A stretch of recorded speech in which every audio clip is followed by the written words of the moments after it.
বন্ধুরা, আমরা যাচ্ছি তারাপীঠ মহাশ্মশানে বা তারাপীঠ মায়ের দর্শনে। তারাপীঠ মায়ের দর্শনে যেতে গেলে প্রথমত আপনাকে আপনার মন স্থির রাখতে হবে এবং মায়ের দর্শন পেতে গেলে আপনাকে কঠোরতম পথ অতিক্রম করে যেতে হবে মায়ের দর্শনে। তাই আমি চলে গেছিলাম মায়ের দর্শনে তারাপীঠ মন্দির। তারাপীঠ মন্দিরে যেতে হলে এটা তারাপীঠ মন্দিরের সদর পথ বা সদর গেট। এই গেটটা দেখা মাত্রই আপনি বুঝে যাবেন যে আপনি তারাপীঠ চলে এসেছেন বা মায়ের পদভূমিতে আপনি পৌঁছে গেছেন। যাই হোক, এখান থেকেই মায়ের নাম নিয়ে আমরা শুরু করি পদযাত্রা এবং এখান থেকে হাঁটতে হাঁটতে চলে যাই মা তারার কাছে। জয় মা তারা।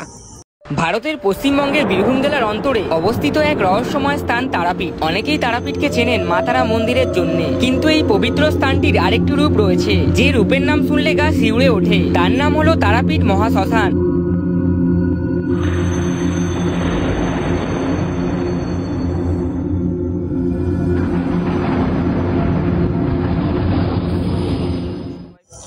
আপনি ডিপ্রেশনে পড়ে গেছেন, কি করবেন বুঝতে পারছেন না, সমস্যা আপনাকে চারিদিক থেকে ঘিরে ধরেছে। আমি বলছি, সব সমস্যার মুক্তির পথ একমাত্র তারাপীঠ। আপনি আপনার মনের ইচ্ছা নিয়ে চলে আসুন তারা মায়ের দর্শনে।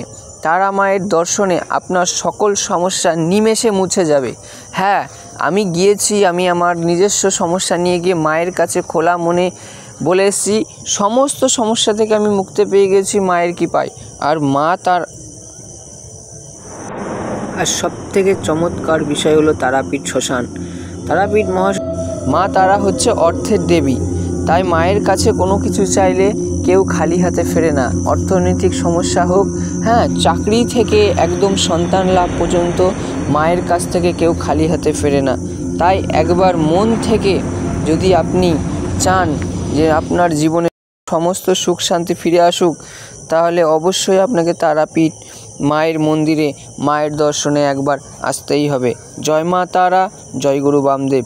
ভিডিওটি কেমন লাগলো জানাবেন এবং কমেন্টে অবশ্যই জয় মা তারার নাম লিখবেন।